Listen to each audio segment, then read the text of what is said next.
AyoGG, welcome to the very first episode of my very own little podcast project here on my channel.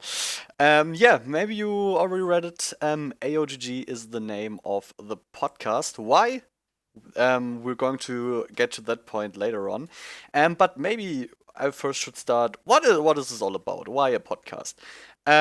Well, first, I have the feeling like every human being on this planet is doing a podcast, just not me. So why not me too? And no, but seriously, my main reason for doing this podcast is because I simply feel like there is so much more content in our all favorite hobby in K-pop than just the reactions that I'm normally doing on my channel. There's just so much to talk about, so much stuff that is going on that I would like to, yeah, simply give my opinions and my thoughts about. That I just thought, hey, why not start a podcast? Plus, I would love to hear all of your opinions, guys. So feel free to use the comment section to let me know your opinion about this podcast, about the idea in general, about things I could do in here, about ideas I could talk about. Just let me know everything. Um, Maybe to start, how often do I want to do this? Honestly, I'm not quite sure. For now, I'd say every 2 weeks once. Maybe weekly, maybe every 2 weeks. I don't know. I will just see how much time I have, what I can do, and yeah, how much content I have to talk about. But how much I have to talk about, maybe I should start with actually introducing myself because I feel like this is something I have never done on this channel.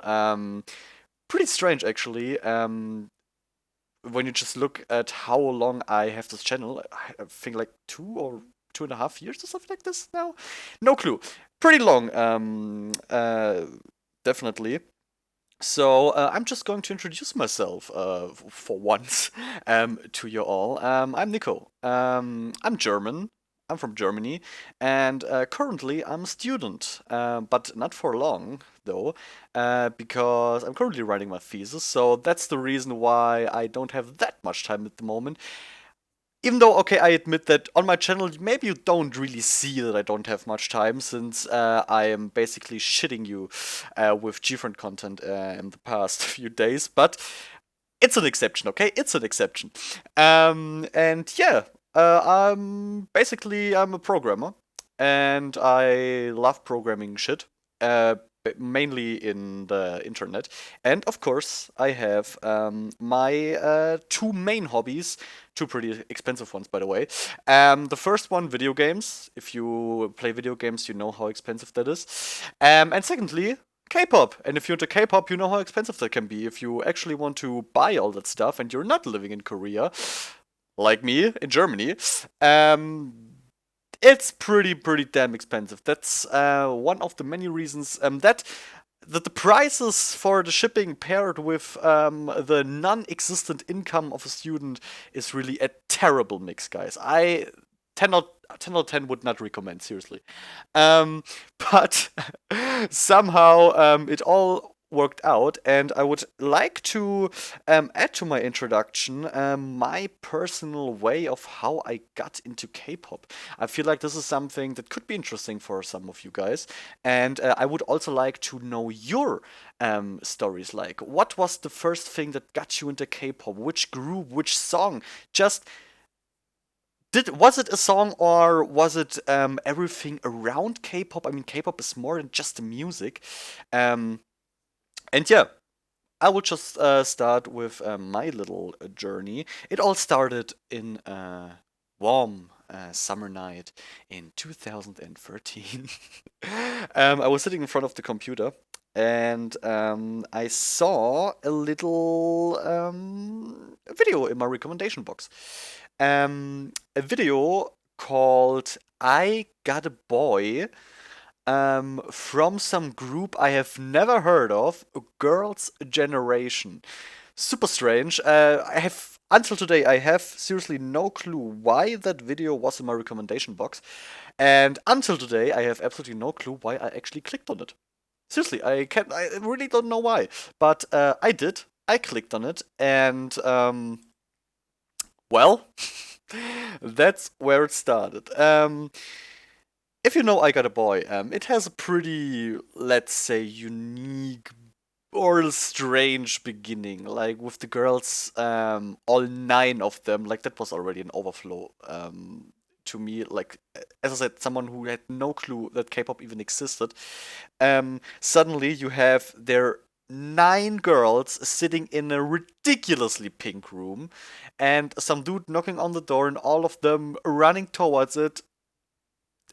It was a really strange situation, seriously. And until today, I have no clue why I didn't stop the video there, because when I first saw it, I was like, are you serious?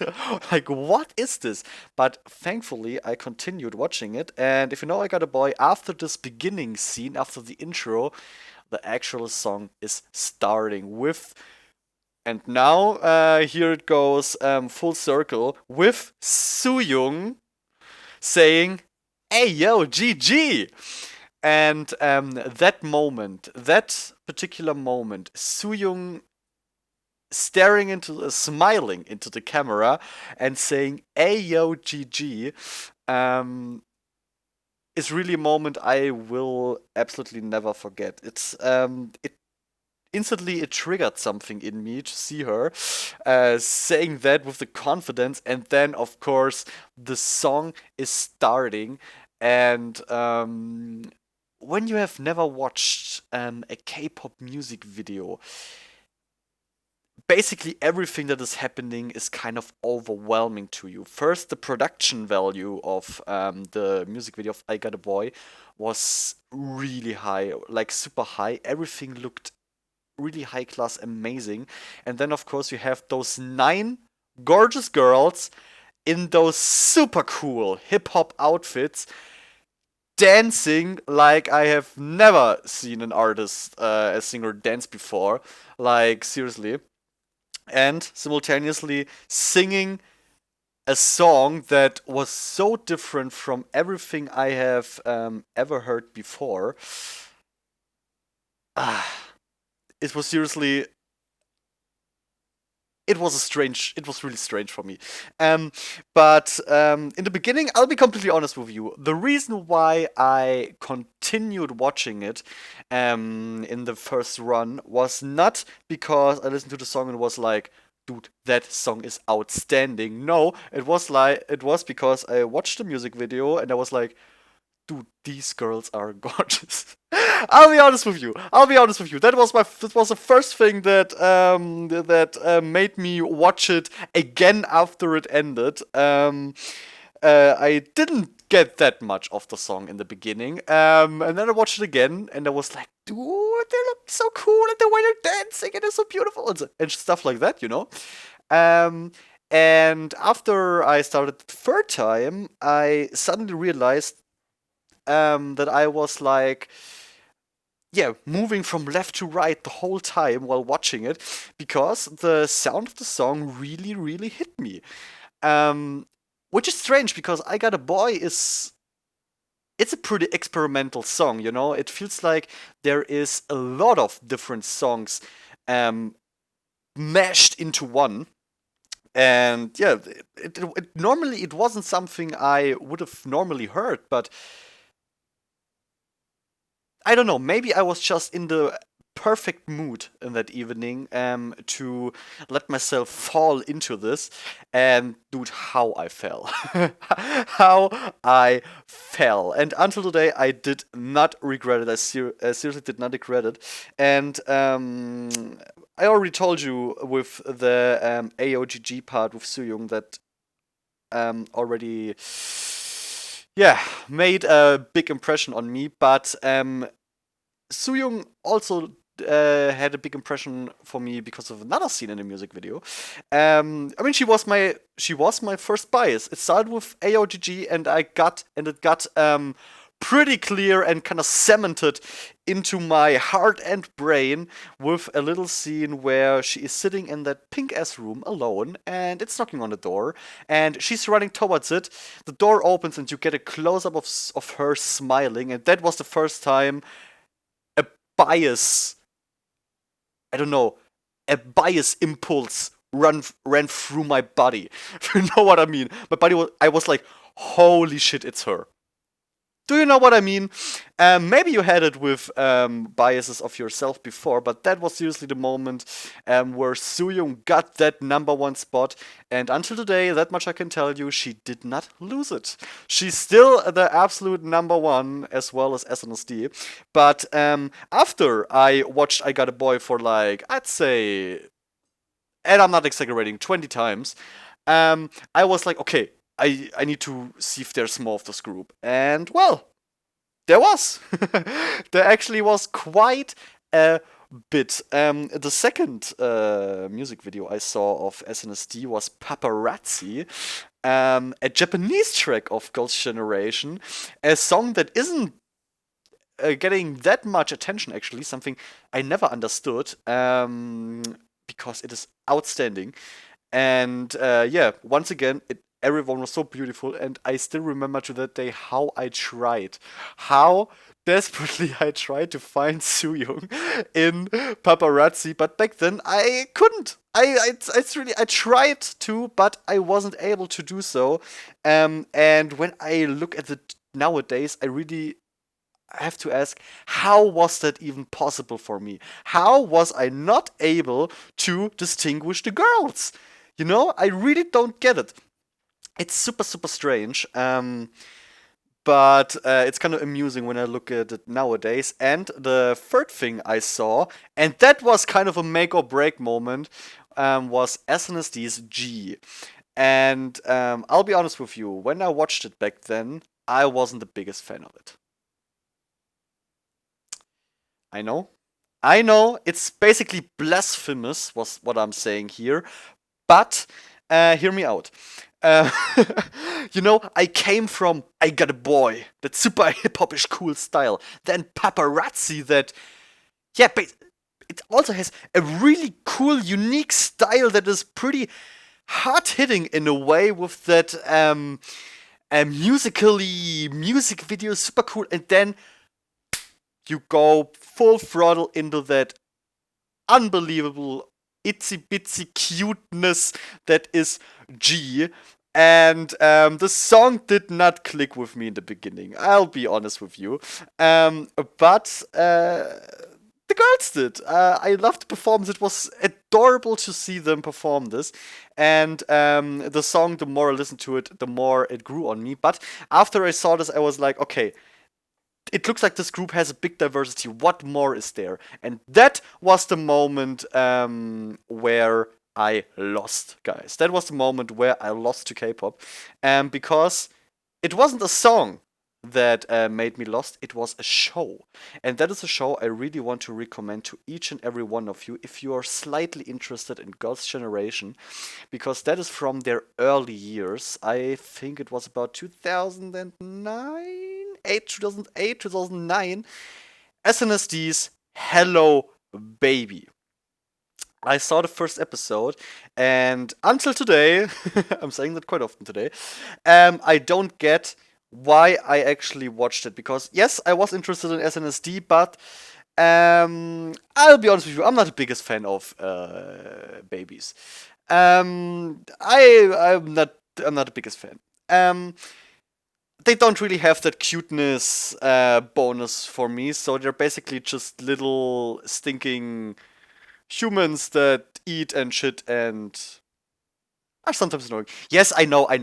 It's not as bad as I'm making it right now, but I think you get what I'm saying. I'm simply the biggest fan. And the whole concept of the show is SNSD taking care of a baby. That's the show. And it really doesn't make sense that I watched it, but I did. I thought, come on, let's give them a chance.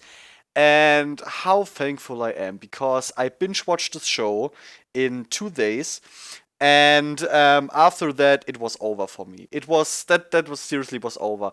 The next 2 years of my life, I dedicated to SNSD and SNSD alone. That's the interesting thing about it. I was a SNSD diehard fan, but SNSD alone. I really was far from being something like a multi-stand. Like, of course, I heard some songs left and right from various groups, but I was interested. I didn't give them a chance because I was like, it's SNSD, and the rest I don't care about. At behavior nowadays, I would declare it as shameful, honestly. But well, I was young, um, and yeah, that was how I got into K-pop. And the interesting thing is, that went on for 2 years, and it took one other group to get me out of this yeah, of this solo, or let's say mono stand status that I had with SNSD. And that was, you wanna guess? Come on, guess. Write in the comments, guess. Come on, I wait. Alright, that's it. Um Probably, if you know my channel, you will probably guess a different group than it actually was, because it happened in 2015, as I said, 2 years from then, so it would make sense that it was G-Friend, right? But it wasn't. I know it's shameful, but it wasn't G-Friend. It was a different group. A group that was actually formed through a survival show. And I think from that point forward, it's pretty clear which group it was. It was IOI. Um, until today. I'm not quite sure why I watched Produce 101 back then, because as I said, I wasn't interested in any of this. But I saw on Twitter a post about Produce, and a post about a certain girl of Produce, and how she was praised and stuff like that. And I got interested. I saw the girl and I was like, okay, why is she getting praised so much? What is this all about? What is the show? Let's watch it. That girl was Somi, by the way. Um, why was she so popular? Why was she praised? Of course, because she was in 16 before, in the show where Twice was formed. But I didn't know that back then. So I was like, okay, come on, let's check it out. And I watched the first episode, and the second, and the third, and by the time I watched Produce 101, IOI was already formed. It was. When did I watch it? I think it was slightly, shortly after Crush was released. So the pre-debut track. So it wasn't even the debut, but the pre-debut track. And then I watched Produce 101 from beginning to the end. And I loved it from beginning to the end. And I loved the girls from beginning to the end. And yeah, that was kind of the moment where my heart of stone that I had the whole 2 years, that I kind of yeah, blocked for SNSD only, where it got melted from IOI, and where it started to open up for the other glorious things out there in K-pop. For example, and now we have them, G-Friend. But yeah, that was basically how I got into K-pop and how I became an actual multi-stan. Let me know your paths too, guys. I'd be really interested to know if you had a similar, um, yeah, a similar way into K-pop, or if it was completely different. Do you had someone who brought you into K-pop? Because yeah, for me it was really completely myself. Like, from everything that I knew about K-pop, I taught myself in a way. And maybe you had someone who showed you, or yeah, or you had a similar path. Let me know. Um, when I got into K-pop, there were so many things that surprised me in a way, you know. Like, for example, of course, the thing that I think first really pops into your eye when you see a K-pop group is the number of members. Because if you don't know K-pop, this is something super like unusual for you. Suddenly you have a group there for me SNSD with like 9 people, IOI with 11 people, where you're like, holy shit, like what is this? I was completely caught off guard by that, and I thought when I saw SNSD, okay, SNSD, okay, this is going to be like the exception, but no, it wasn't. It was the rule, not the exception, the rule. Like the exception in K-pop are groups with less than, let's say, 7 to 6 members. Um, that was super fascinating, and also another thing that really was strange to me in the beginning, and something I absolutely disliked. That brings me to my first theme talk topic that I want to talk about, besides my road to K-pop: subunits. Because in the beginning, um, I really didn't like subunits. And when I was an SNSD solo stan, kind of, um, what did we have? SNSD TTS. Tae-Saw, Taeyeon, Tiffany, and Soyeon. And when I look at it nowadays, I'm like, dude, that's like the best subunit ever. But back then, I was like, what shit is that? Like, I was really, really mad at the subunit because I felt like they're neglecting the group, you know? They're promoting for themselves, just the three of them, and they're completely neglecting the entire group that I love so much. Like, how dare they? How dare they? Of course, it took a while for me to realize that subunits don't necessarily are a bad thing. They are honestly often used in a pretty bad way, but subunits have a lot of advantages. Like, for example, they add to the musical variety and diversity of a group, because often groups in K-pop have like a certain style that they do. You know, a certain musical style that they are comfortable with, that the fans like, that they just do over and over again. Maybe in slightly different flavors, but groups like SNSD or Red Velvet, that have like such a big variety and genres that they're doing, are rare, like into that extent. So subunits are often more bold when it comes to that. They try something that the group normally wouldn't be able to do, or simply wouldn't do, because of the fan base they already established and because they know what the fans want. But through subunits, they are able to explore a bit new areas of music. Also, subunits, when they do new genres and they're able to pull them off, they also advertise for the whole group. Like, they show that the members of this group are also able, go away fly, are also able to, to do so much more than what they have already done. Like, this would have been, for example, something I could have imagined for G-Friend in their early years, where they were like this power innocent group, and then, I don't know, a subunit of, who would that be?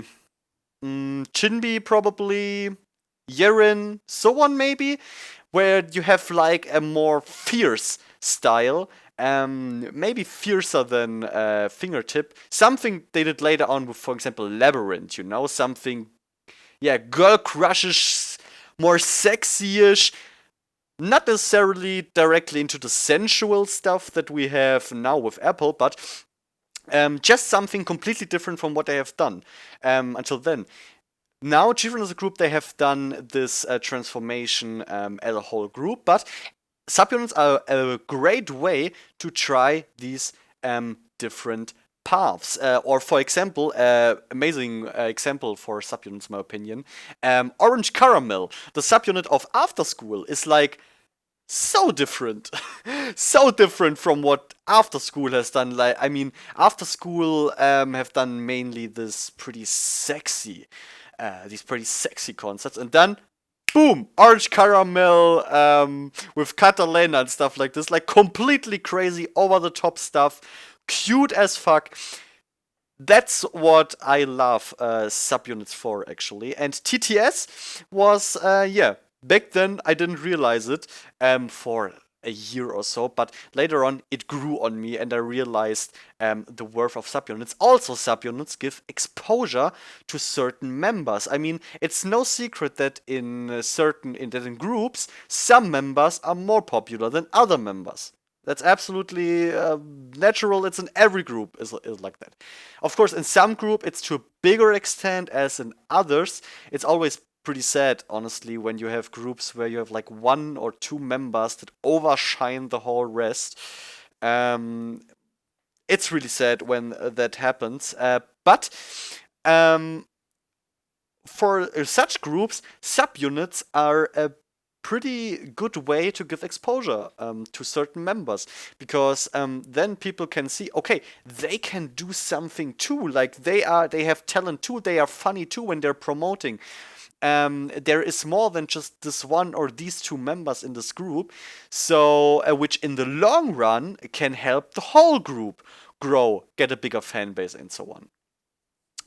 And the last advantage of subunits that I really want to point out, that is, in my opinion, super important is resting time.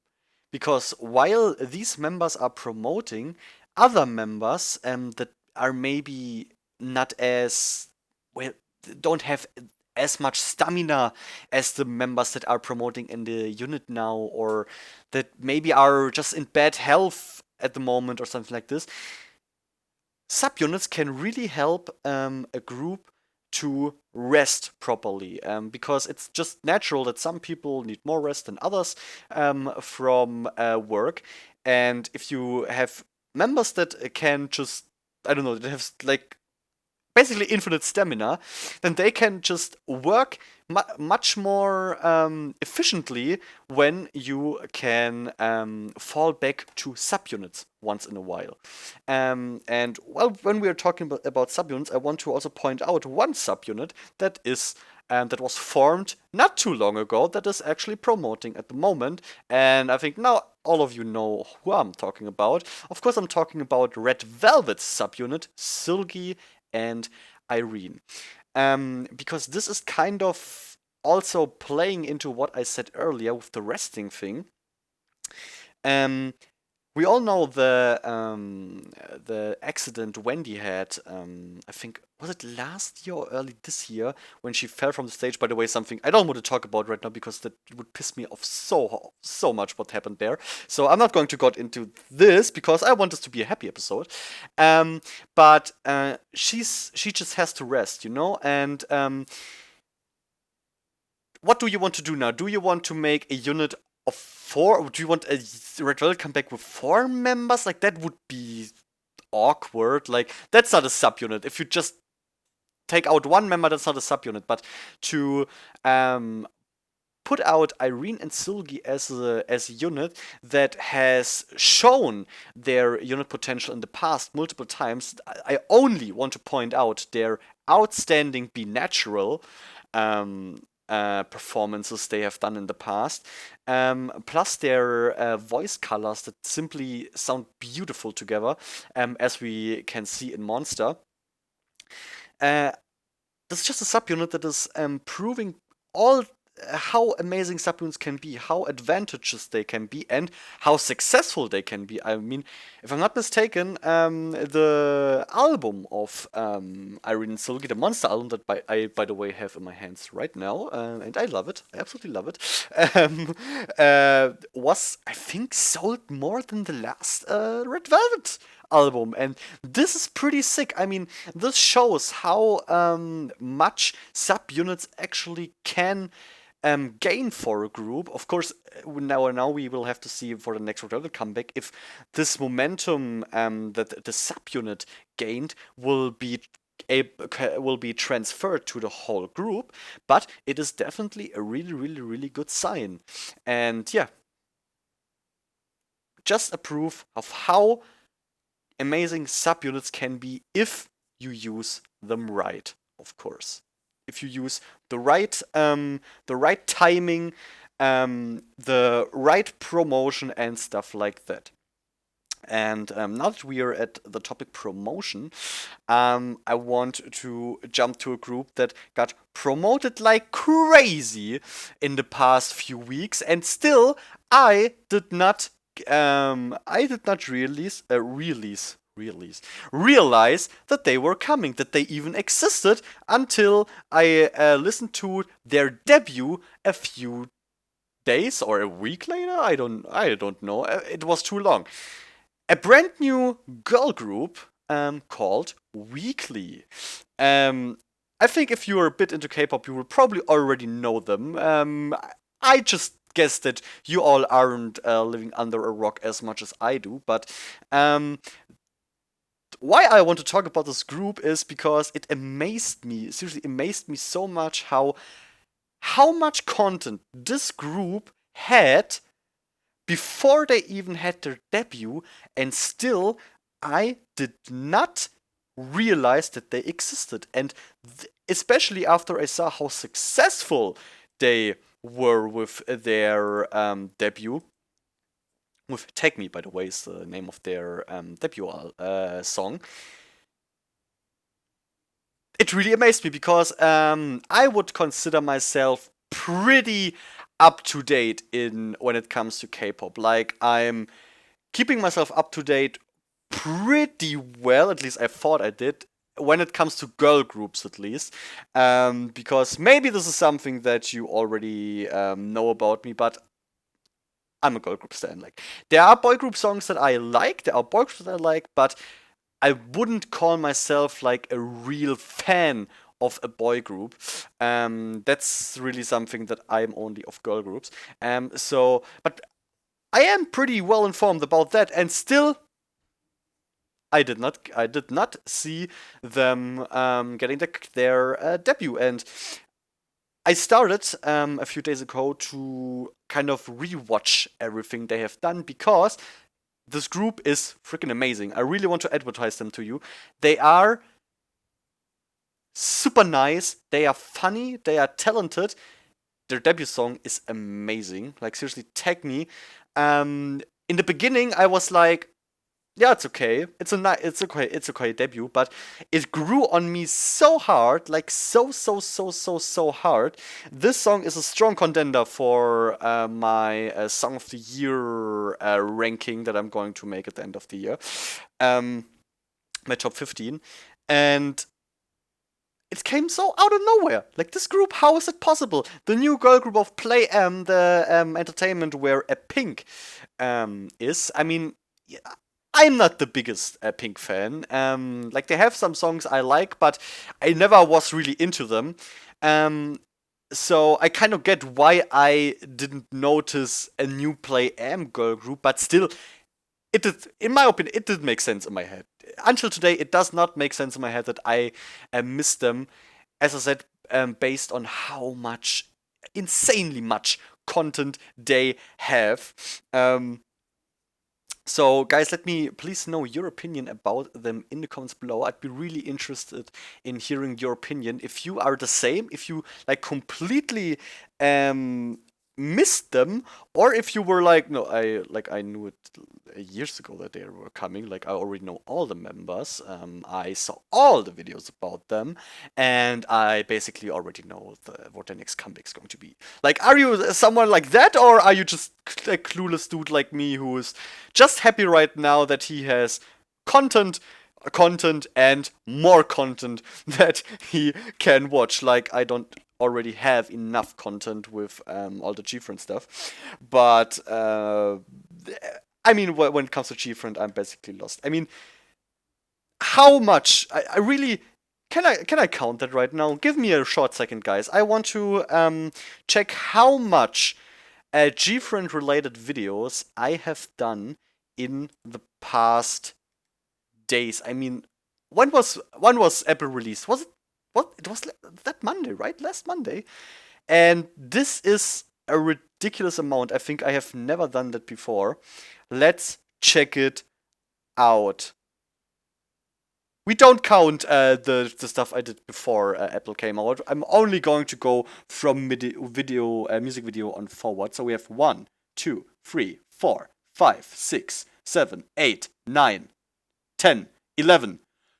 videos. 12 videos in the last 7 days. I'm not quite sure from what point on you call someone crazy or obsessed, but I think I'm still good, wouldn't you say? I'm still on the good side, right? Please tell me I'm still on the good side. I mean, I know I love them. I know I love them. They are my eternal top 3 group, my eternal top 3 ranking. By the way, that's a ranking I could tell you. I mean, I'm introducing myself here right now, so why not? Number 3 in my eternal top 3 groups. And with eternal top 3, I mean something like that's a ranking that's probably never going to change because these groups, I wouldn't just call myself a fan of them, but like there are the non plus ultra for me, like for various ways. Like number 3 is IOI, number 2 is GFriend, and number 1 is SNSD. And these 3 groups, they just all have something on them that is hooking me, that is not just the music, you know? The thing about these groups is I adore all of their music, absolutely. But there's just so much more to them. Like the members of all of these groups are, how do I say this? They just click with me, you know? All these groups have no flaws in members, like members where I say, I don't, not necessarily I dislike them, but I I simply don't click with them, you know? I don't have that in these groups.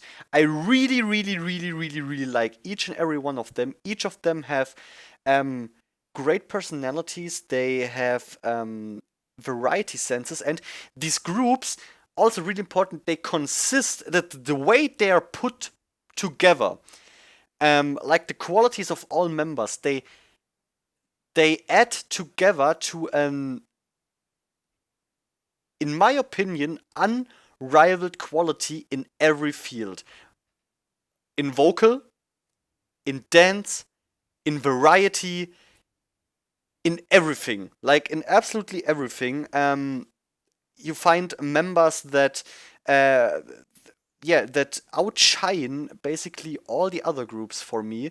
And the most important thing for me is the bond between the members, like what they show on the outside. Of course, you never know what exactly is going on in the groups, but from everything that I've learned about these groups after all these years, I'm a fan of them, is that they have super strong bonds, which, for example, in IOI is something that super surprised me. Like, they were together for not even a year, if you only take the time after produce. Um, and still, their bond is so family like, you know, so friendly and so warm. And I think I don't even need to start with GFriend and SNSD.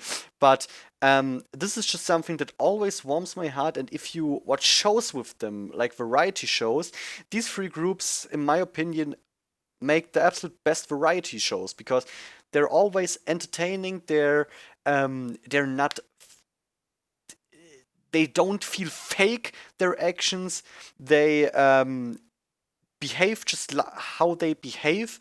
They, of course, in an idolish way, but not to an annoying extent like other groups are doing. Let it where you feel like okay, they're just acting the whole time through.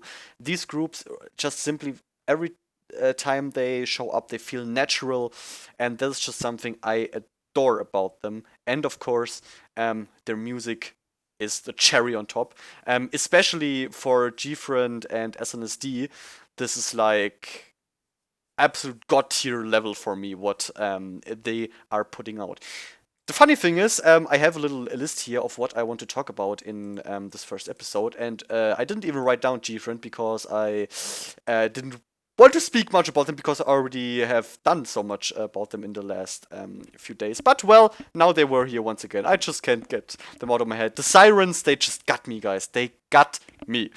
But there is one more thing I want to do. There was something I want to establish um, as a little fixed corner, I'd say, in this podcast series. I mean, I have the theme talks. Maybe I will do some news, some interesting news too that happened. Let me know your ideas, by the way, as I already said in the comments below, what you want to hear from me, what you want to know from me, just what you want to know my opinion about everything in the comments because I want to make this podcast for you guys.